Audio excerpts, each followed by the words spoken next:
Et coucou, c'est Chérinette. On continue dans la série des petites vidéos première impression, test des petits vendeurs que j'ai pu trouver et où j'ai pu acheter des toiles. Aujourd'hui, on va faire le vendeur L'Éternel. J'avais déjà fait dans l'unboxing, je vous mettrai en barre d'infos, le test des carrés, donc je ne vais pas le refaire là. Par contre, je vais vous montrer la pose des diamants ronds, ce que ça donne. Mon premier avis, sachant que là j'ai fait la moitié de la toile, donc je peux vraiment donner bien mon avis là-dessus.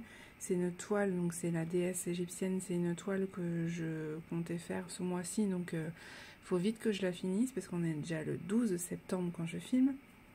Et j'aimerais la finir pour pouvoir continuer d'autres toiles que j'ai à faire pour l'automne et surtout pour le défi d'octobre qui va arriver. Donc comme pour les autres vidéos, je vais vous montrer du coup au niveau des diamants dans la barquette ce que ça donne. Mise au point s'il vous plaît, merci. Je vous ai pris une couleur assez foncée, comme ça vous allez quand même pouvoir voir les diamants. Hop.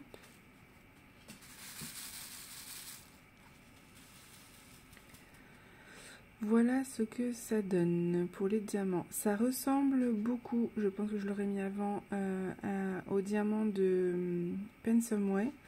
Même si je préfère la qualité de Pensumway quand même, parce qu'ils sont beaucoup plus brillants. Ils ont beaucoup plus de facettes en fait. Là ils sont un peu plus pointus, je sais pas si vous allez voir. Du coup c'est vrai qu'il y a moins cet effet de brillance, mais franchement la qualité est vraiment très bien. Si je me trompe pas, ils sont en acrylique. Ils sont bien taillés, ils se placent bien.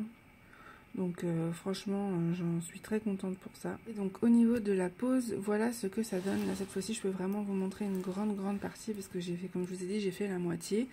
Au niveau de la brillance, ça brille, mais c'est vrai que ça pourrait briller un peu plus. Il y a certaines DMC où je trouve que ça brille pas beaucoup.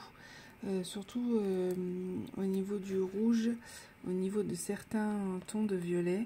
Autant là le rose, le blanc et le jaune brillent très bien, mais au niveau des couleurs foncées, je trouve que ça manque quand même un peu de brillance. C'est ce que je pourrais reprocher. Après au niveau de la pose, c'est très agréable à faire.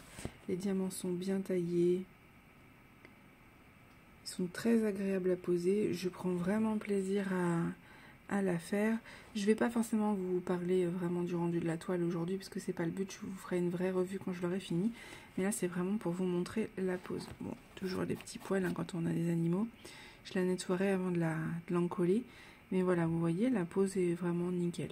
Franchement, je fais au multiplaceur et je fais en damier et franchement c'est nickel, j'en suis contente, mais vous allez voir que dans les couleurs un peu plus foncé, ça manque un peu de brillance. On dirait à la limite qu'ils sont mat pour certains.